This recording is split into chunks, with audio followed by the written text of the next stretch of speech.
What happens when a civil engineer dares to warn generals about a disaster? They removed him from all reports, but that's exactly what changed everything. They said we weren't on the front line. But when you're standing 10 feet from a crate full of live ordnance packed by a man with a clipboard and no clue, trust me, you're on the front line. I wasn't drafted. I volunteered. Not because I wanted glory. I didn't even want a uniform. I just knew numbers, stress tolerances, heat buildup, delay fuses. Things that could keep people breathing if the system gave a damn. They didn't. My name's Nathan Lawrence, civilian engineer, U.S. Army Ordnance Corps. That's a fancy way of saying the guy they called when something exploded wrong. I wasn't the loudest man in the room, but I sure as daylight was usually the smartest. Which, around here, mostly got me ignored. It started with a pencil, and 3 dock workers who nearly didn't see the end of their shift. We were in San Francisco, 1944. Pier 12. The Pacific War machine was in full grind. Every morning the sun rose over a dozen cranes, screeching like angry birds, hoisting crates of ammo, tanks, medical gear, and God knows what else onto rusty hulls bound for Okinawa or Leyte. The work was fast, too fast, and it wasn't just white boys in pressed uniforms calling the shots. Down on the deck, it was mostly black and brown backs lifting, pushing, swearing, and sweating. Men who didn't have a say in the war, but were expected to carry it, box by box. That morning I saw them, 3 of them. One was Roy Kingston, broad shoulders, steady hands, eyes sharp as busted glass. He'd been loading for months, quiet type, didn't complain much. Not out loud anyway. "Roy," I said, squinting at the stenciled code on the side of a wooden crate. "Did anyone tell you what's inside this box?" He wiped his brow, looked at the label. "Mortar rounds, I think," he said. "2 crates stacked last night. We didn't open it. Manifest says all clear." Manifest. That word. I reached for my notebook, checked the code. Nope. Not all clear. That crate had 2 second delay rounds, ones that needed to be packed completely separate from the instant detonation shells just below it. Put them together wrong, and what you've got isn't a shipment, it's a funeral. "Stop," I said. "Get away from that stack, now." Roy didn't question it. He stepped back. The other 2 followed, confused but quiet. Then I walked over to Lieutenant Brewer. Now, Brewer was what you'd call a by-the-book officer, the kind who ironed his socks and probably slept with his hat on. Nice enough guy, but the kind of nice that disappears the second you question his clipboard. "Lieutenant," I said, "you've got a misload. Crate C-19 is incompatible with the base layer. You need to halt loading and isolate that pallet." He looked up like I'd just insulted his haircut. "You're the engineer?" "Yes, sir." "Well, I'm the officer, and the manifest's clean." "The manifest is wrong," I said calmly. "I cross-checked the serials myself. That's not protocol. I don't care if it's protocol. I care if it explodes." There it was. The moment. That little tightening around the mouth. The look of a man who's more afraid of being embarrassed than being wrong. "I'll handle it, Mr. Lawrence," he said. "You're dismissed." Dismissed. Like I was a bad idea someone regretted writing down. But here's the thing. You work around explosives long enough, you stop caring about hurt feelings. So I didn't walk away. I walked to the pallet, grabbed a grease pencil from my belt pouch, and scratched a big fat X across the crate. Brewer saw it and stormed over. "What do you think you're doing? Marking it unsafe. You don't have the authority." "No, but I've got the brains." His face went red. The kind of red that says, "You just embarrassed me in front of the men." "I'll be filing a report about this," he snapped. "You file whatever helps you sleep. But that crate's not moving." Then came the punishment. And it came fast. Next morning I was pulled off the dock. No notice, no warning, just a cold letter saying I was being reassigned to records review. Translation: broom closet duty. They moved me to a windowless room stacked floor to ceiling with logbooks from 1,000 ports. My new job: verifying old shipment numbers against new ones. The math was the same, but the meaning was gone. No more dock visits, no more field inspections, no more warning anyone. They might as well have put me in a padded room and told me to count bricks. I asked to speak with Major Hanley, the operations head. They told me he was unavailable every day for 2 weeks. I wrote 3 memos. No reply. Filed a formal protest. Denied. Tried to send a telegram to regional command. Blocked. Meanwhile, crates were still moving. Ships were still leaving. And somewhere in the mess of it all, men like Roy Kingston were stacking dynamite with no idea what's inside. All because some pencil pusher with bars on his chest didn't like being corrected. Now you'd think maybe I'd cool down. Let it go. But let me tell you something. When you've seen what a misfire looks like, when you've picked up shrapnel from a man who used to have a name, you don't forget. You don't let it go. You sit in that records room, and every box you see is another chance for someone not to go home. So I kept digging. Quietly, cross-referencing serials, checking loadouts, watching for patterns. Because sometimes doing the right thing means getting crossed out. But that doesn't mean you stop writing. We're just getting started. The next part, it turns everything upside down. Stay close. You do not want to miss what happens when the pressure hits breaking point. They didn't demote me. They didn't fire me. They did something worse. They buried me under paper and pretended I didn't exist. That's the military way when they don't have grounds to punish you. But you made someone with stars on their shoulder look foolish. After I marked that crate, after I stopped those 3 men from getting blown sky high, they reassigned me to something called secondary compliance review, which, in plain English, meant sit in a dusty office, flip through old shipping records, and keep your mouth shut. The room smelled like glue and quiet failure.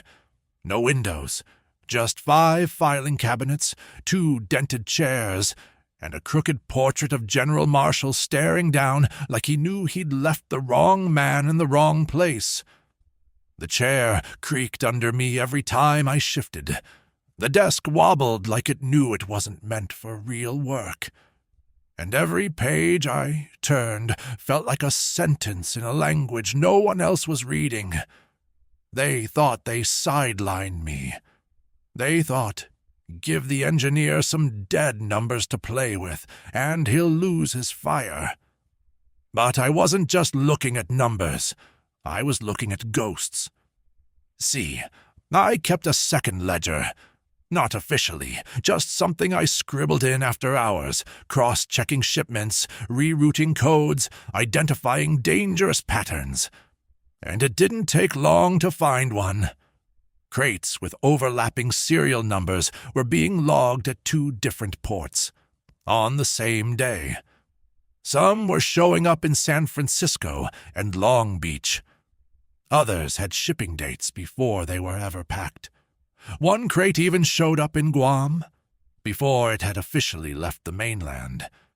Now I'm no detective, but you don't need a badge to smell something rotten. So I did the only thing I could do.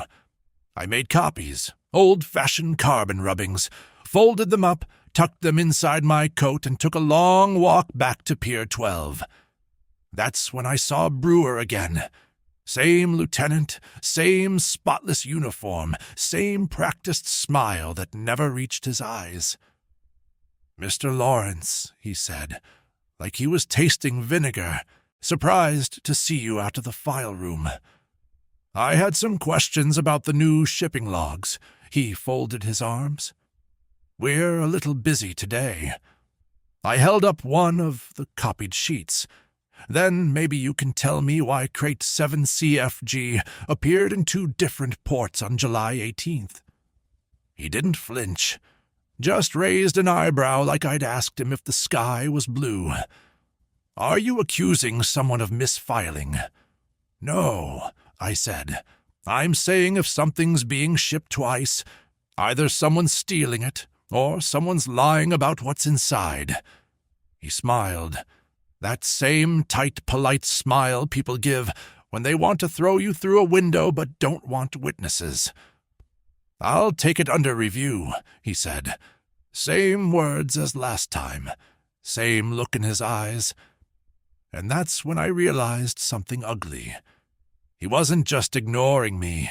He was protecting something, or someone. I walked away. I knew better than to push it in public, but I wasn't walking away from the problem, just from him. That night I found my tires slashed. All 4, right outside the Army housing lot. No note, no warning, just 4 clean cuts and the kind of silence that tells you this isn't random. You don't have to be paranoid to know when someone's trying to send a message, and in wartime, messages don't come with stamps. They come with sharp edges. I didn't report it. No one would have cared. "Could be a prank," they'd say, or "You must have parked funny." So I bought new tires, out of pocket, 3 days' pay, because sometimes doing the right thing costs. A week later, they reassigned Roy Kingston. No explanation, just a piece of paper handed to him in the middle of his shift. "You're being transferred to Dock 3, they said. "Heavy munitions." He looked at me when they told him. Not scared, not angry, just disappointed. Like he'd already seen this movie before and knew how it ended. Later that day, I found him sitting on a bench near the loading bay. Smoke curling from his cigarette, eyes watching the water like it had answers. "You all right?" I asked. He nodded, slow. "They think I talk too much." I sat beside him. "You didn't say anything." "That's the thing," he said. "Being near you is enough." I didn't know what to say to that, but I knew what it meant. They were tightening the screws. Not just on me, but on anyone within shouting distance, anyone who might raise a hand and ask, "Why does this crate weigh 10 pounds more than it should?" That night, I made a decision. I wrote a letter, not to command, not to the base. I wrote it to a friend of mine, someone I'd studied with back before the war. He was now working with the Office of Naval Safety out in San Diego. Good man, smart, not political. I didn't accuse anyone. I just laid out the facts. Serial discrepancies, duplicate shipments, unsafe packing combinations. A pattern of retaliation. I mailed it from a civilian postbox downtown. No return address. Did I think it would fix anything? No.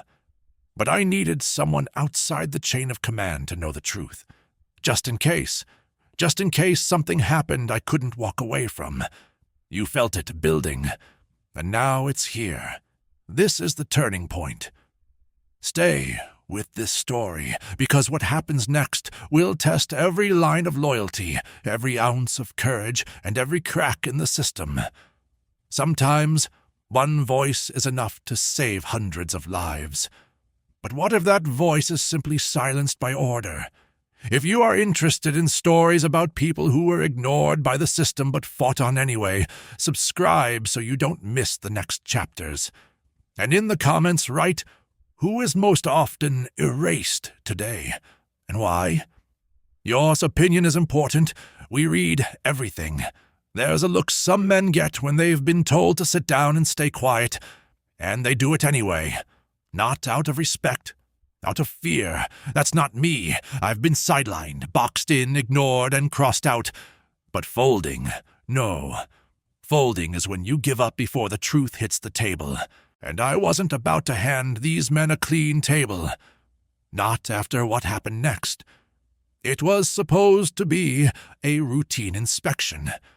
Just another morning, same concrete floor, same loading cranes swinging overhead like slow, heavy pendulums. The kind of morning where the most exciting thing should have been coffee strong enough to clean an engine block.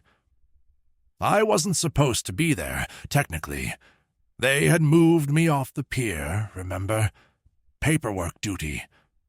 But the truth is, I still had friends on the dock, and one of them tipped me off.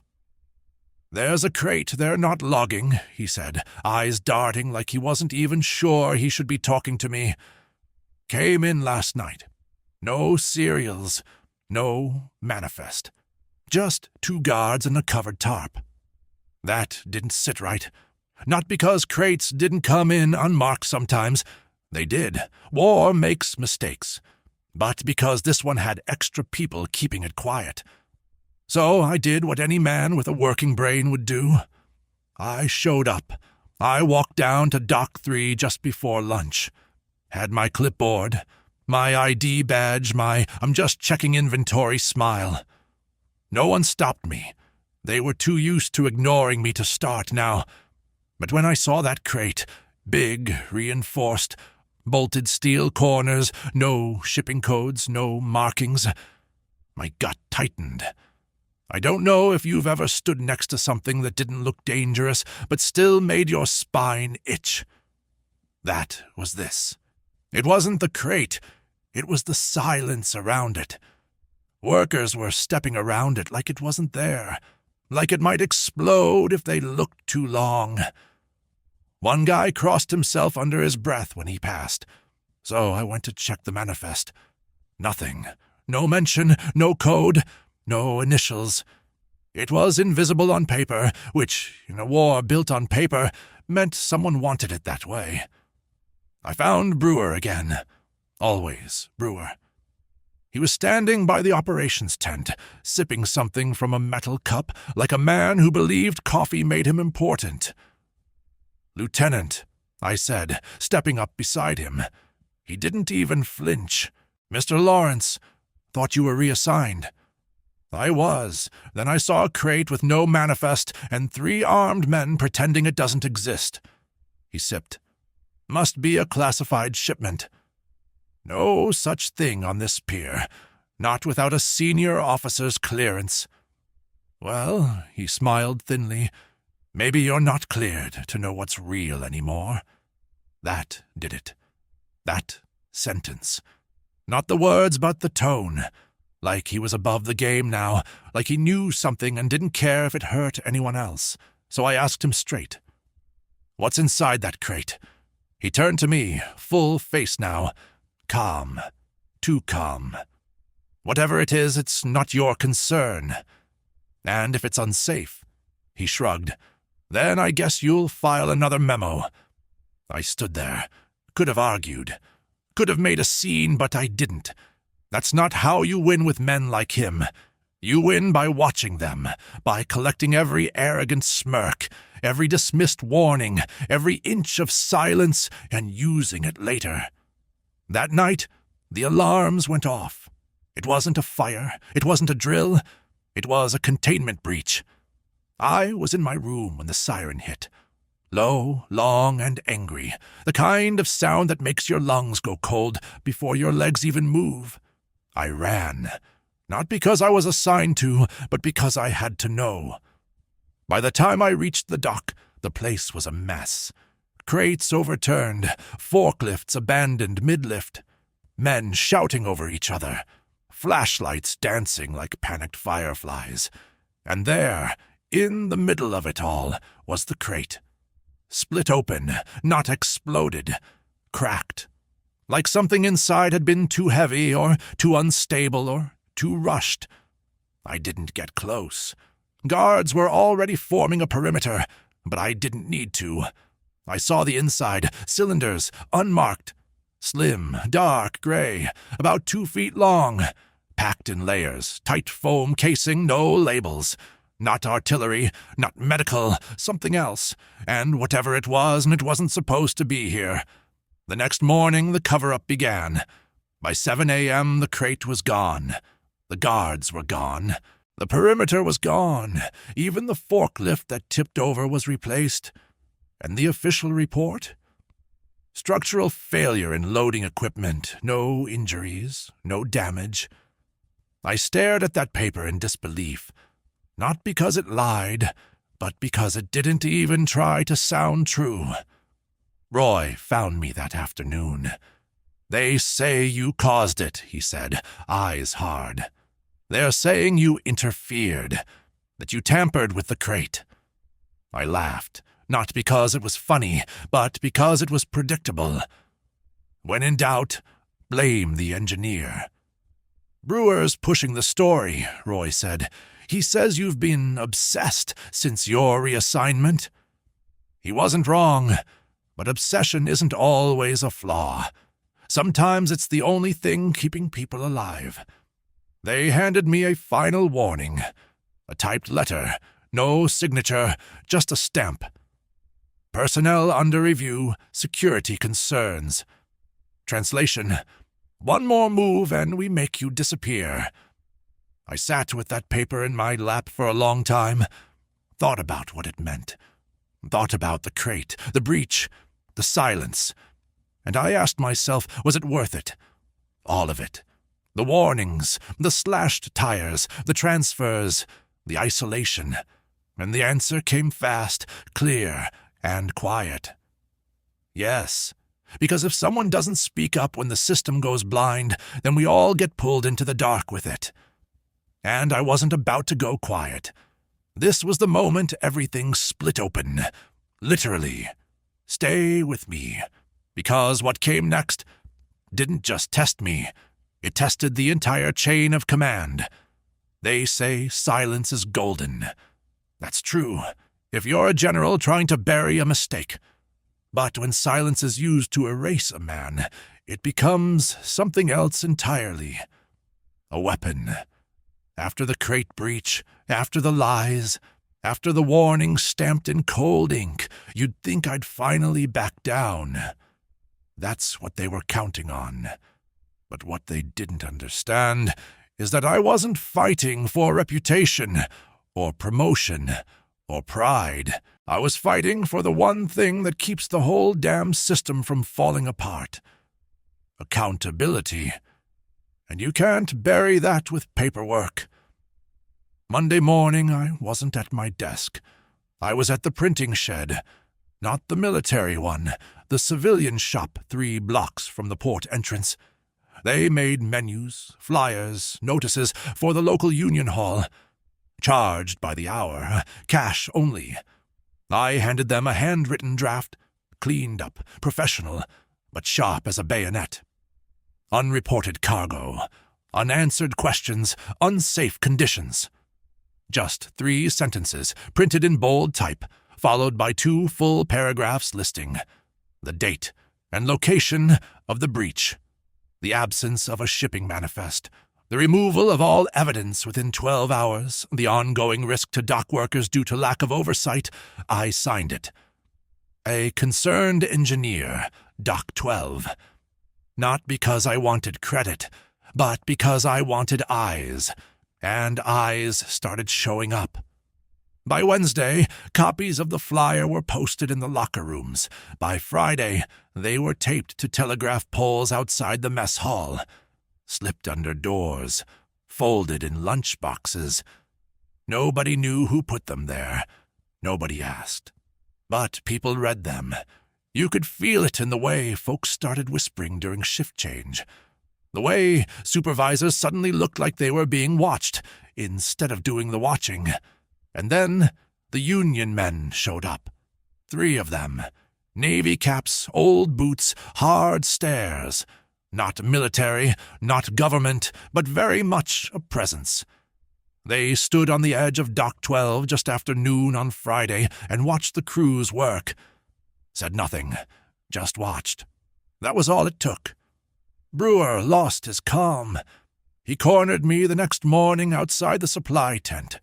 No one else around, just him and me, and the sound of waves hitting the pier.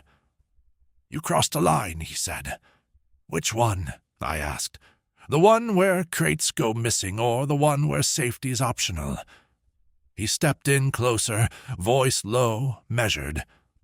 "Whatever it is you're trying to do, it won't work. You're not part of this system. You're a temp, a side note." That word again. Temp. As if the people who keep things running, the engineers, the loaders, the planners, are just background noise to the real war. "You're right," I said. "I'm not part of your system. That's why it still works." He didn't like that. Didn't say another word. Just stared for a moment, then turned and walked off like he had more important things to pretend to care about. Then came the audit.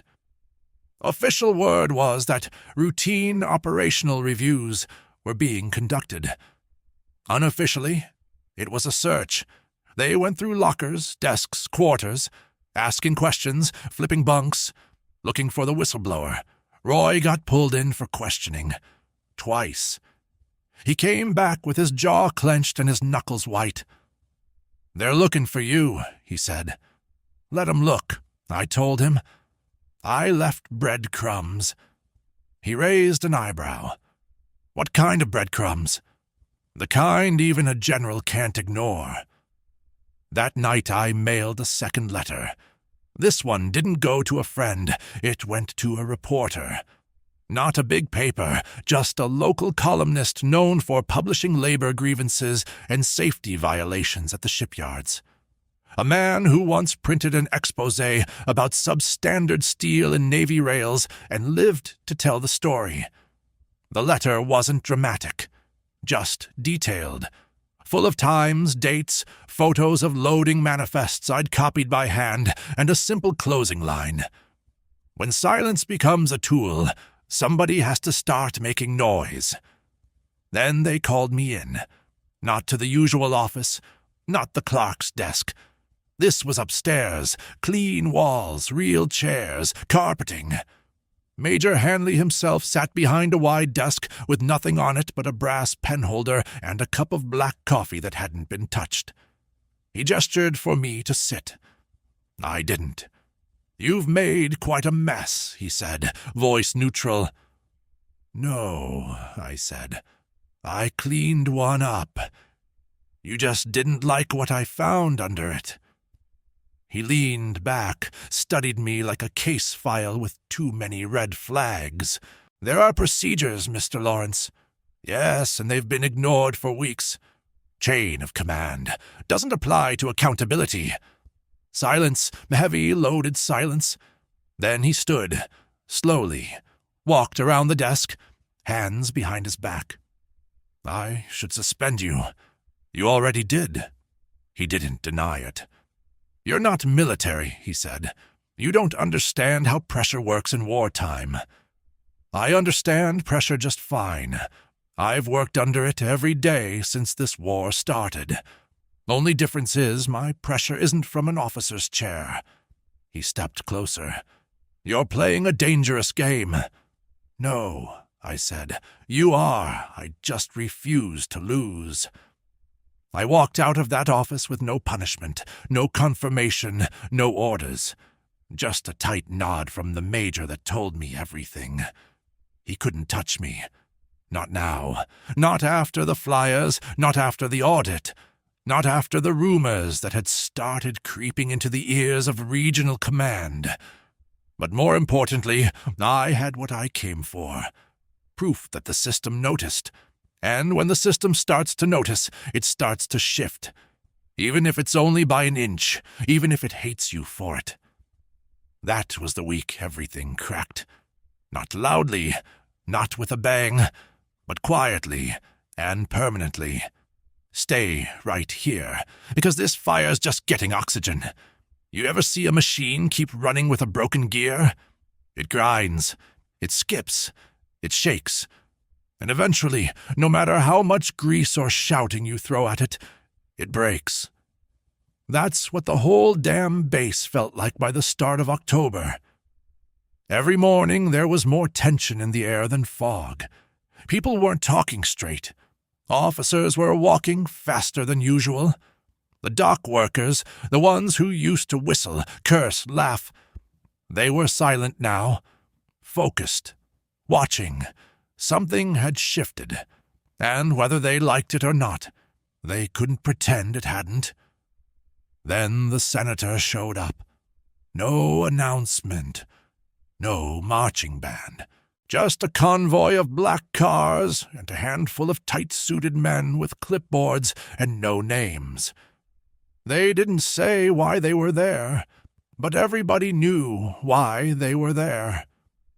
You don't bring suits to a dockyard unless somebody's been asking questions. I saw them walking with Major Hanley, stiff backs, tight lips. He was smiling like he'd just eaten nails for breakfast and wanted everyone to know it went down fine. They passed right by me. Didn't stop, didn't nod, just kept walking. But later that afternoon, one of the aides found me.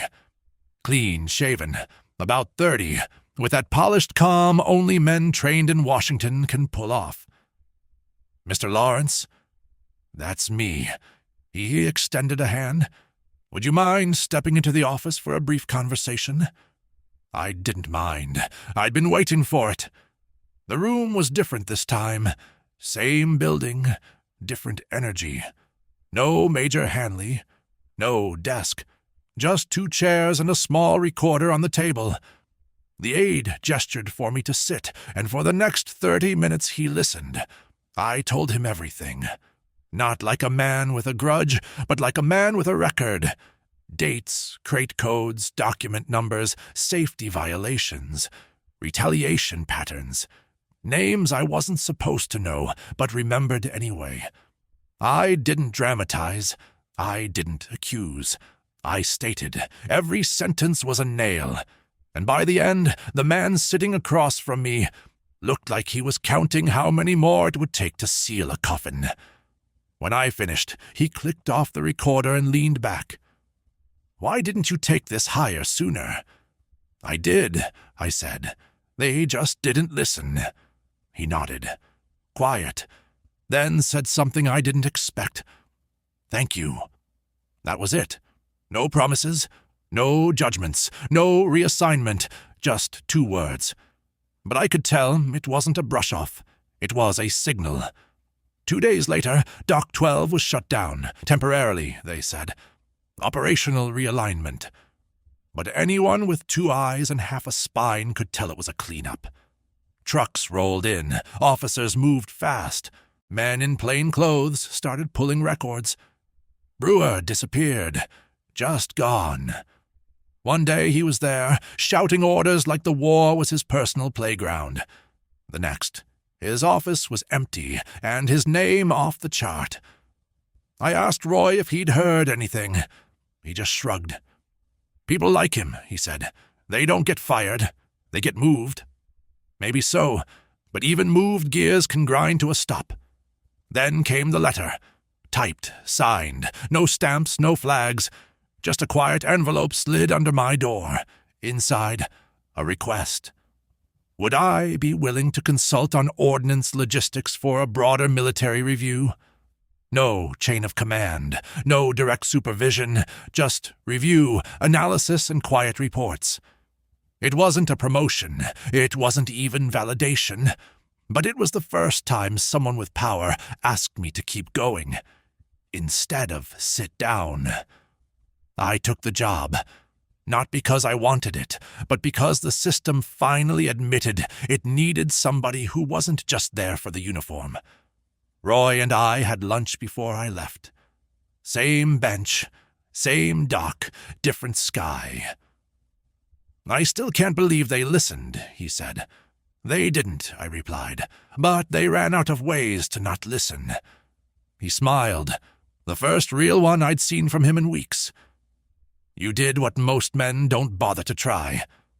No, I said, finishing my coffee. I did what they tried to stop. He nodded. That was enough. They tried to bury me. Not with dirt, but with silence, with red tape, with false reports and sideways threats.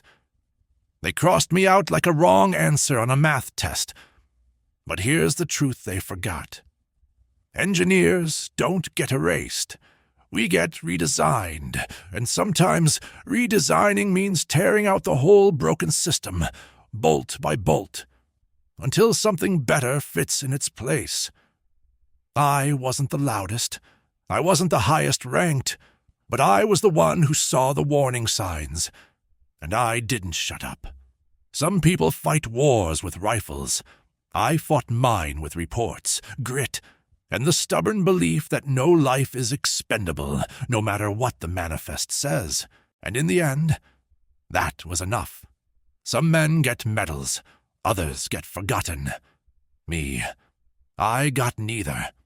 What I got was a box full of old reports, a sore back, and a front-row seat to how close we all came to a catastrophe that never made the papers.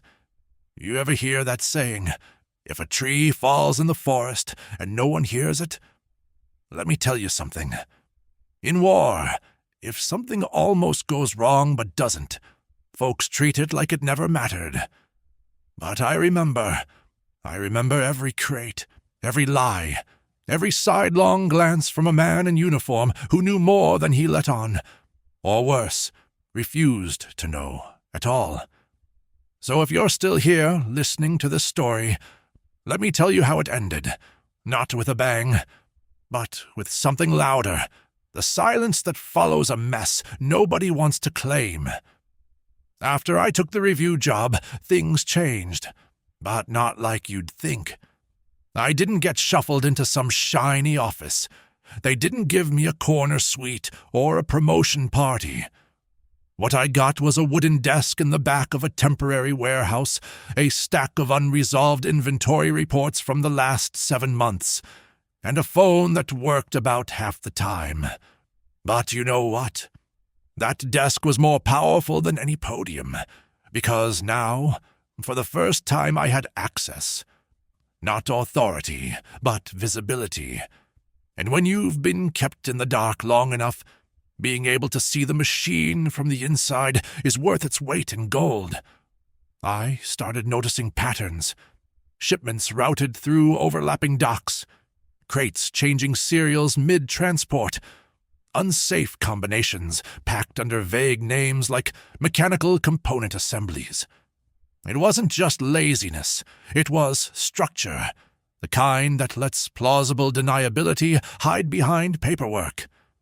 Some of it was innocent, some was sloppy, but some, it was deliberate. And that's where I found the next real battle. Because fighting against mistakes is one thing, fighting against deliberate negligence, now that's where your hands start to shake. One report came across my desk from a field depot in the South Pacific. Minor incident. No injuries. A few crates had collapsed during offloading, blamed on humidity and wood fatigue. But something about the serials caught my eye. They matched crates that had been logged as never leaving California. Now I'm not quick to jump at shadows, but I'm also not blind. I cross-referenced the logs, backtracked the transport numbers, checked the maintenance signatures, and what I found was simple. Someone was reusing serial numbers. Now, that might sound like a clerical thing, but in a wartime supply chain, reused numbers mean two things. Somebody's covering their tracks. Somebody doesn't care if the wrong thing gets blown sky high. I flagged it, filed it, wrote it up with full citations, and submitted it through the standard channel.